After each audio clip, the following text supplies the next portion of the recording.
Bienvenue à tous ceux qui sont curieux de découvrir des récits inspirants d'hommes et de femmes entrepreneurs.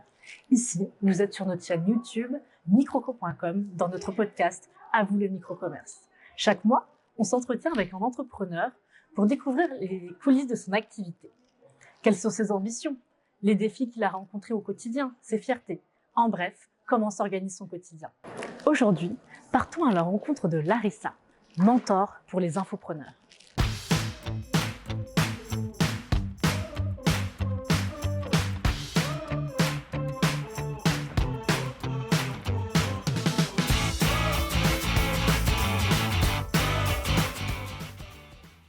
Bonjour Larissa, bienvenue dans notre podcast À vous le micro-commerce. Est-ce que tu peux nous en dire un peu plus sur ton parcours depuis que tu es arrivée en France à l'âge de 14 ans, il me semble, jusqu'à maintenant, avec ton succès en tant que mentor pour les infopreneuses. Merci déjà de m'avoir invitée, c'est un plaisir d'être ici. Et alors, quoi dire de quand je suis arrivée en France? C'était très dur, très dur. J'imagine. Je suis arrivée dans un tout petit village en Auvergne du coup. Et je savais pas parler français. Ça a été très compliqué au niveau de l'école. En fait, tout a été difficile parce qu'il a fallu s'adapter au temps. Oui, faut le dire. Déjà, il faisait très froid. À la langue, à la bouffe qui n'était pas pareille. Enfin, la culture en général, c'était assez difficile.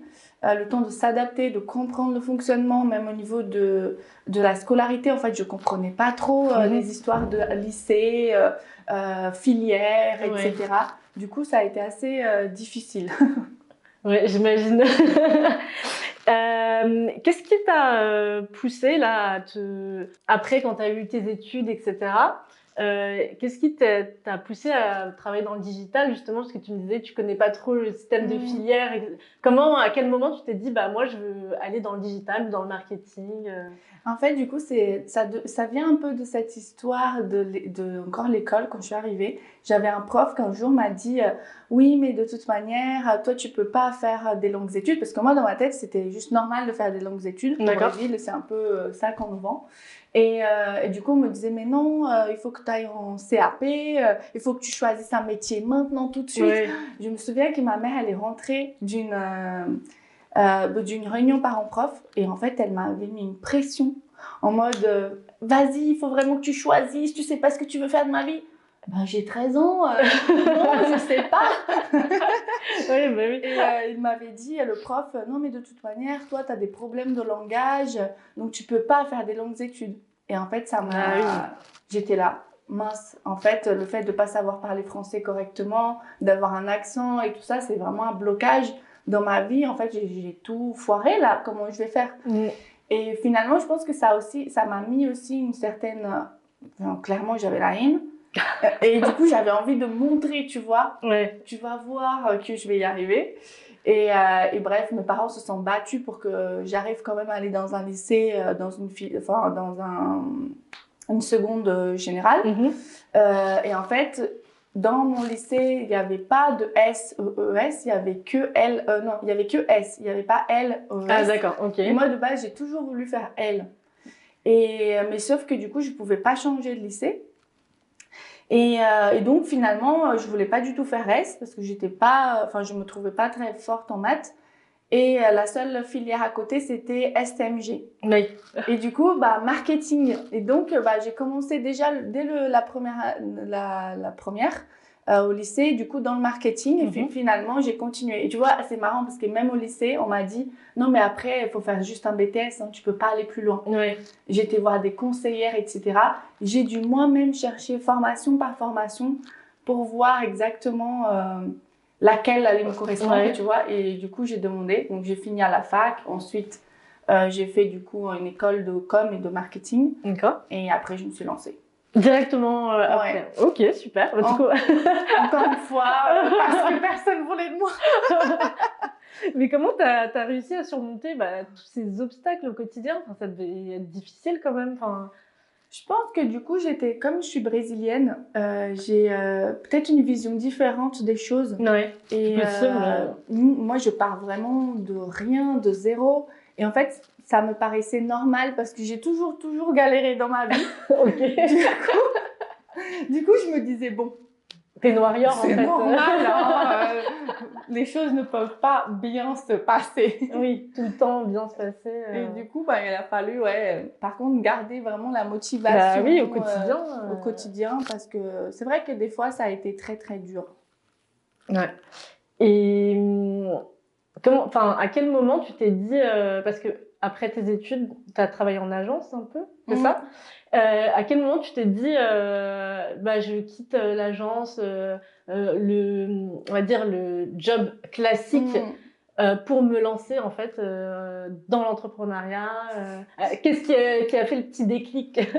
En fait, du coup, vous faites partie un peu de mon parcours. Hein. Ah, d'accord. C'est une ok. anecdote, je ne l'ai pas racontée. Ah bah on a hâte de l'entendre. En fait, j'ai fait un master à Lyon.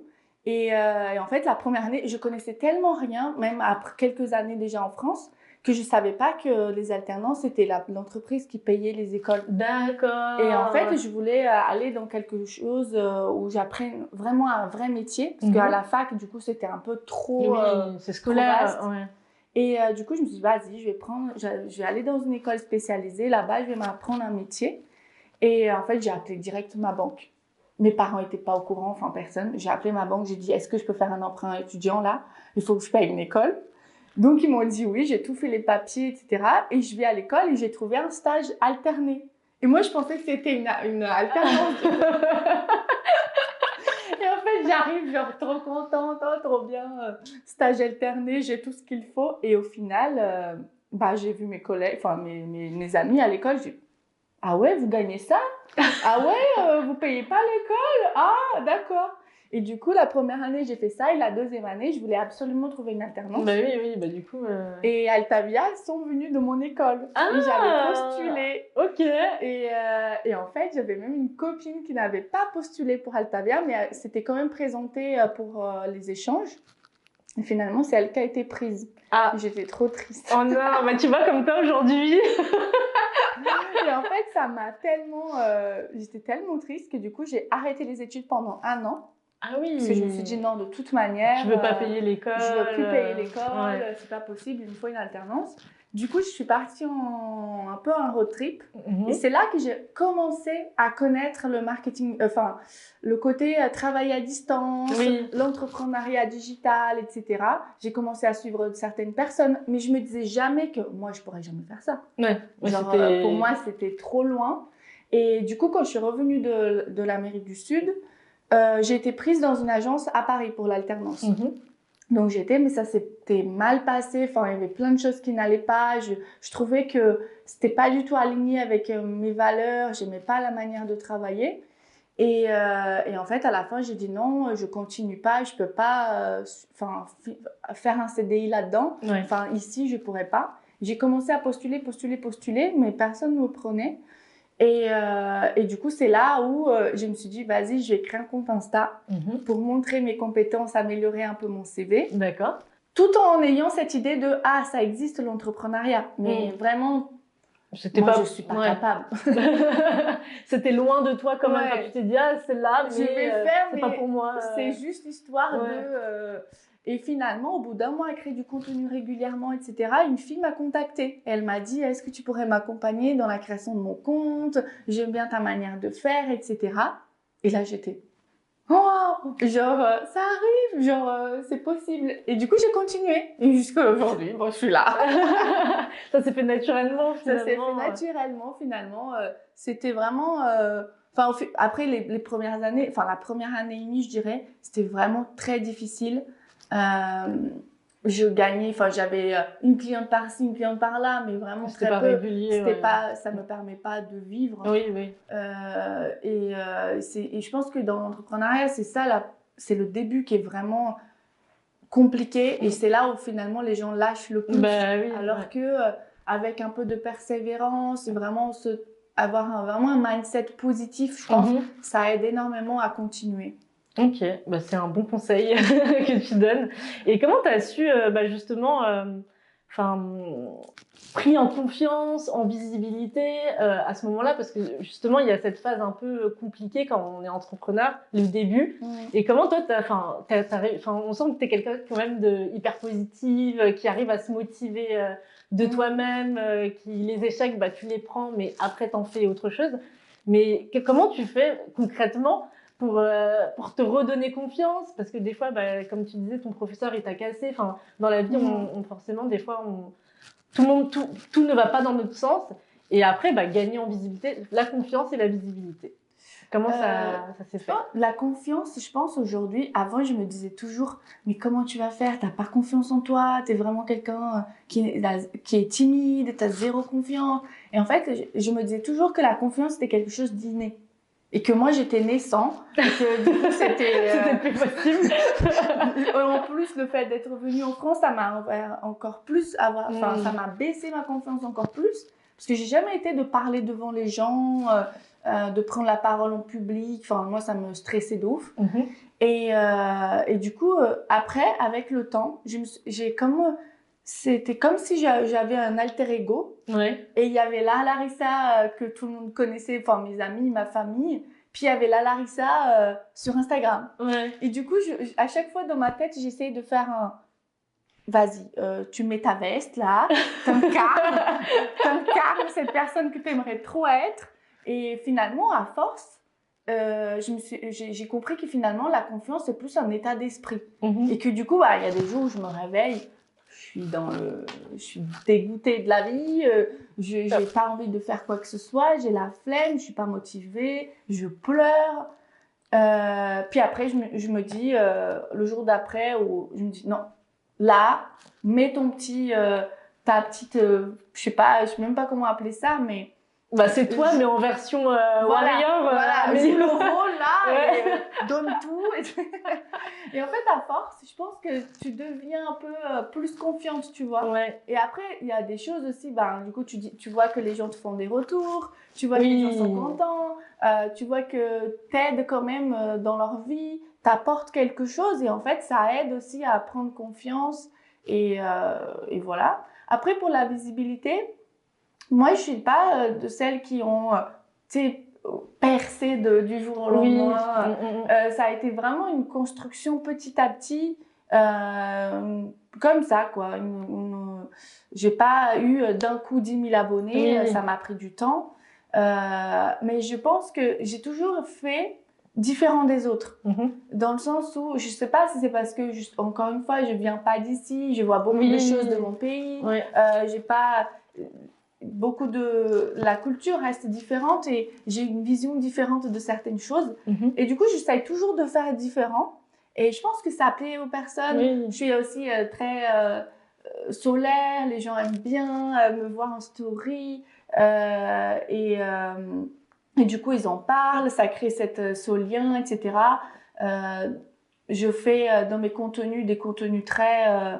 J'essaye aussi de casser certaines croyances, justement, de cette idée qu'on arrive c'est normal que d'avoir 10 000 abonnés en 3 jours, que c'est trop simple. Non, c'est trop dur. Vraiment, depuis le début. Je me souviens de faire des stories, vous savez pas à quel point c'est dur d'entreprendre. Vraiment, c'est une lutte quotidienne. Mais je pense que ça vaut le coup. Donc, continuez, persévérer. Moi, c'est comme ça que j'ai fait. Et c'est aussi le message, en tout cas, que j'essaye de partager. C'est tout à ton honneur de pouvoir partager ça. Et en plus, tu le fais déjà en tant que mentor, finalement, parce que c'est un peu ton expérience. Est-ce que tu peux nous dire un peu les principales, comme ça, en gros, difficultés que tes clientes peuvent avoir et comment y surmonter, mais vraiment... Je pense que déjà, il y a cette idée de peur d'apparaître. Donc, ça revient un peu à la confiance. Entre avoir peur du regard des autres, peur de la critique, peur de ce qu'on va dire, peur de se regarder. Et moi aussi, j'avais ça au départ. Oui, au début, c'est compliqué. Qu'est-ce que je fais? J'ai pas l'air débile, etc. Après, dans le côté plus marketing, c'est vraiment cette histoire de peur de parler de son offre, peur de déranger, tu vois, de passer par la vendeuse chiante. Et après, il y a aussi ce côté... sans pas connaître en fait une vraie stratégie. En fait, je pense qu'aujourd'hui, il y a tellement d'infos, tellement de gens qui parlent un peu de tout. Et en fait, on ne sait pas vraiment vers quoi aller. On essaye trop de choses, mais au final, pas assez pour vraiment savoir si ça marche. Et finalement, on se sent perdu. Et à la fin, bah, on est dégoûté. On se dit, bah, j'ai pas de résultat, donc pourquoi continuer? Alors que je pense que c'est vraiment important de se poser, savoir ce qu'on veut vraiment, définir un objectif clair et déjà se donner le temps de mettre les choses en place. Je pense que les gens pensent tellement que c'est rapide. Ouais, c'est ça. Que du coup, comment ça se fait que j'ai pas encore ça? Mais attends, si tu as commencé il y a 2 mois, 3 mois, c'est rien. Donc, je pense qu'à cette idée de vraiment avoir de la clarté sur ce qu'on veut et quelles actions mettre en place. Ok, bah c'est un très bon conseil. Qu'est-ce que tu donnerais comme autre conseil pour, je sais qu'on l'a un peu dit, mais pour pouvoir avoir une source de motivation en tant qu'auto-entrepreneur? Parce que c'est vrai que c'est pas simple, on est souvent seul. Et je sais que des fois, bah, tu crées des événements pour réunir des entrepreneurs. Ça peut être une solution peut-être aussi pour se remotiver, pour savoir qu'on vit les mêmes choses que quelqu'un d'autre finalement, même si on ne fait pas le même métier. Carrément. Je pense que la solitude, c'est une des principales problématiques au début des gens. Moi, je l'ai vécu aussi et j'ai vite tenté, en tout cas essayé de trouver des groupes. Et du coup, j'ai intégré une communauté d'indépendants. Ça m'avait beaucoup aidé, le fait de partager, d'échanger. Donc, vraiment, ne pas essayer de... Ça existe, il y en a plein qui existent. Donc, aller regarder, s'inscrire, etc. pour vraiment essayer de se construire un entourage. En plus, je pense que vraiment, aujourd'hui, l'une des clés de la réussite, c'est vraiment l'entourage. Plus on est à côté des bonnes personnes, en fait, plus ça va nous motiver, ça va nous emmener plus loin, on va s'entraider, etc. Donc l'entourage, c'est vraiment un point trop important. Après, je dirais que de manière très pratico-pratique, ne pas suivre ses concurrents. Je trouve que sur Instagram, il y a vraiment cette idée de comparaison. Et la comparaison, c'est un poison, je pense, horrible. Et en fait, plus on se compare, plus on se sent mal, plus on se dit des mauvaises choses. Et du coup, bah, ça mine le moral, ça donne pas envie. Donc vraiment, s'il y a des gens pour lesquels tu te compares, enfin avec lesquels tu te compares, bah, ne les suis pas. À la limite, bloque. Comme ça, pas de problème, on va pas les voir. Moi, je l'ai fait, hein. Ça, même jusqu'à aujourd'hui, je suis vraiment très peu de personnes qui font pareil que moi. Parce que des fois, c'est inconscient. Il suffit que des fois, tu sois pas dans le bon jour, tu regardes un truc et tu vas te dire merde. Pourquoi pas moi? Et du coup, c'est autant éviter un maximum. Après, moi, j'ai un truc que pour moi est important. Enfin, je fais ça depuis toujours. Une idée que les mots ont du pouvoir. Et moi, je me le dis souvent, ça. Et quand je commence vraiment à me dire des choses négatives, je switch dans ma tête, je dis arrête. C'est pas bon. Genre là, c'est pas le mindset que tu veux avoir. Arrête. Et du coup, j'essaye toujours de me dire ça va aller, ou tu vas y arriver, tu vois, c'est qu'une phase. Au départ, je me disais toujours ça, c'est qu'une phase. Ça va passer. Ça va passer, tu vois. Là, continue. Et j'avais cette idée aussi que j'allais me remercier plus tard. Et du coup, je me disais toujours ça. Continue, tu vas te remercier plus tard. Donc, je pense que se rendre compte de ce qu'on se dit est important parce qu'en fait, on est nos pires ennemis. Des fois, moi, je me dis, je suis trop nulle, t'es qu'une conne, t'es horrible, tu sers à rien. Et en fait, à force, tu finis tellement par y croire qu'en fait, t'es incapable de mettre quoi que ce soit en place parce que ton cerveau, il va toujours te dire, en fait, non, t'es pas capable. Et donc, je pense que c'est 3 choses. Avoir un bon entourage, se dire des choses positives et déjà y croire. Parce qu'en fait, si toi, t'y crois pas, qui va y croire? Moi, je me disais toujours ça aussi. Au départ, j'avais pas un entourage qui me motivait et qui me soutenait. Et je me disais, mais en fait, c'est pas eux de me soutenir, c'est à moi déjà. Si moi, je me soutiens pas, personne va le faire. Oui, c'est clair.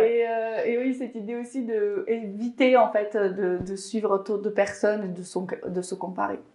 C'est un bon, un bon conseil.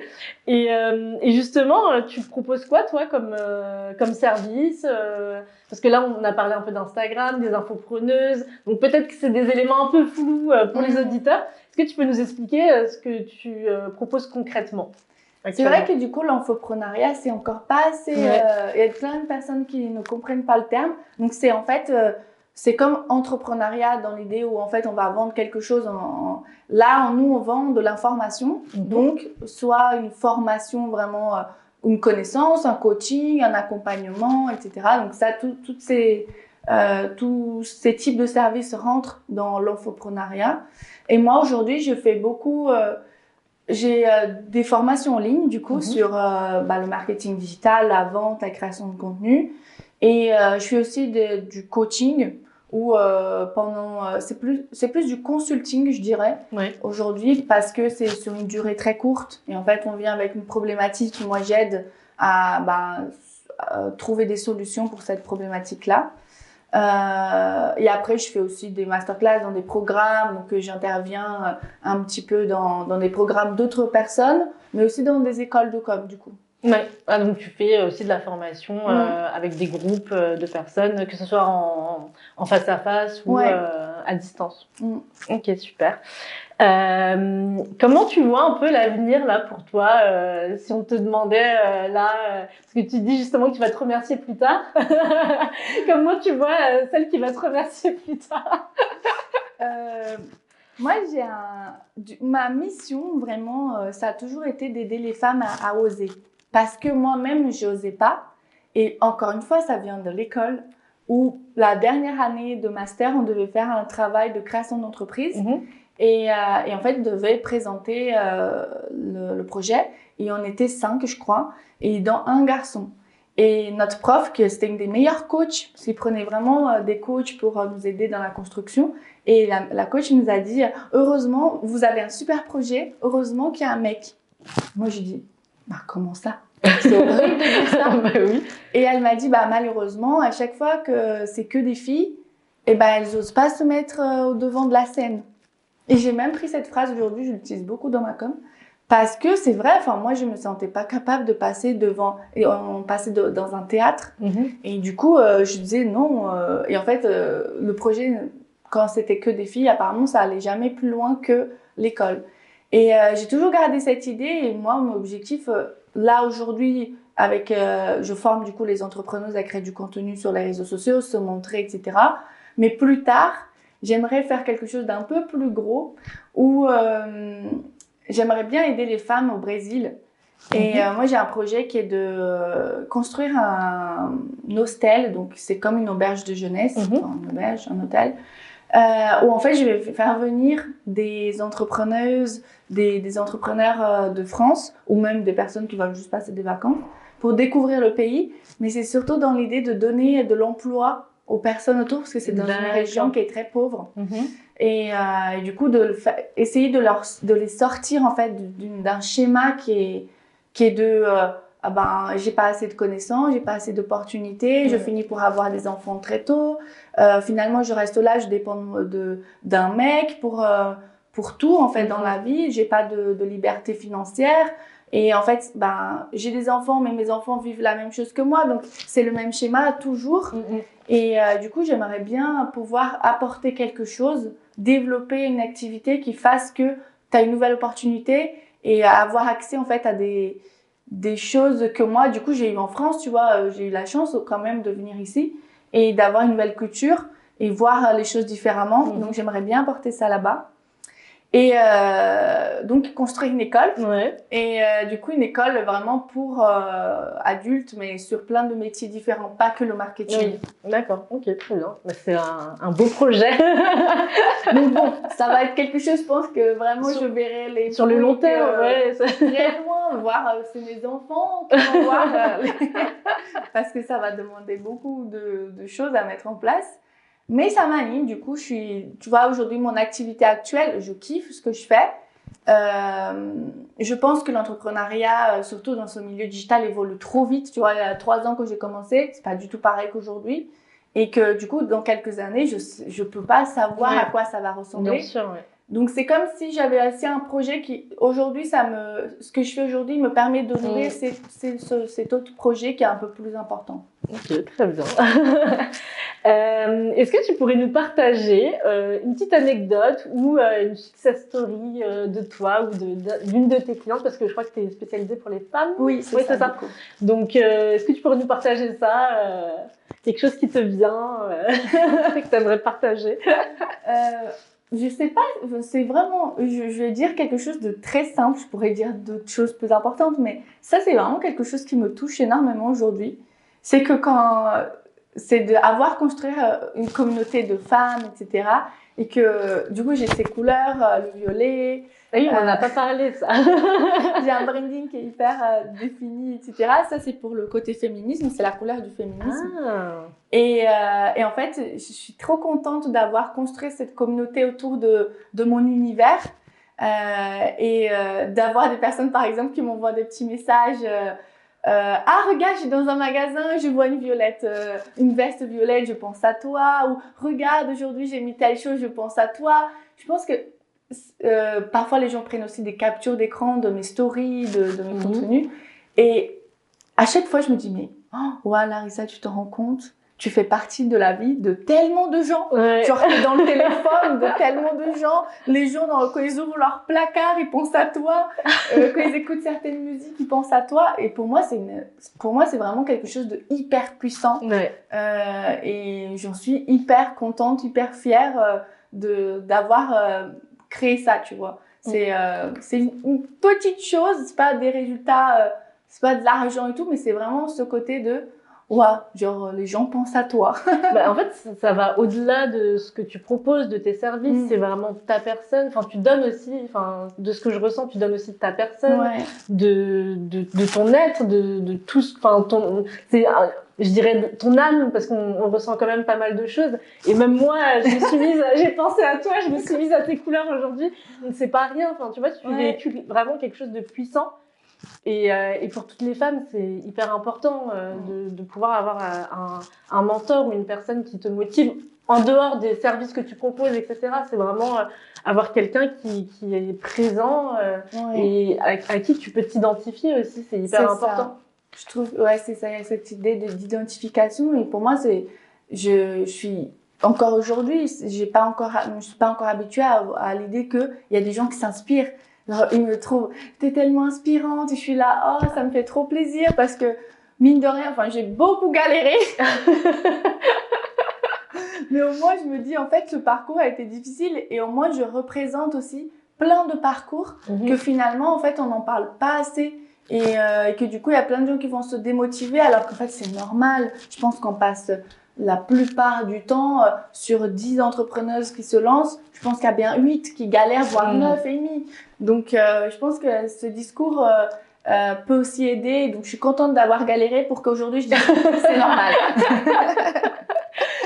Et du coup, pour finir, qu'est-ce que tu donnerais comme conseil à une personne comme toi qui termine ses études, par exemple, dans le marketing, la com, et qui se dit oh, est-ce que je vais me lancer ou pas Qu'est-ce que tu lui dirais à cette personne si elle te regardait là?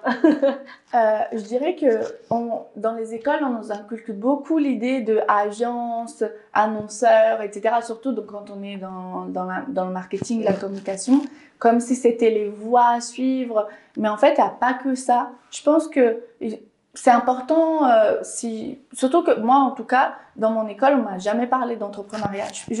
Aujourd'hui, je trouve que il y a certaines écoles qui en parlent déjà, il y a des parcours dédiés, donc ça c'est bien. Mais s'il y a des personnes qui nous écoutent et qui n'ont pas du tout cette vision-là, sachez que ça existe et que si vraiment c'est important, je pense que de se poser et de comprendre ce qu'on veut vraiment et que rien n'est impossible. C'est pas parce qu'on n'a pas d'expérience, c'est pas parce que on se trouve pas assez comment dire, il y a cette histoire de syndrome de l'imposteur qui t'es pas capable. Non, en fait, si vraiment c'est ce que tu veux faire, Aujourd'hui, il y a plein de formations, il y a plein de personnes qui accompagnent, il y a plein de choses qui sont en place. Donc vraiment, c'est une question d'envie et savoir ce qu'on veut vraiment est trop important.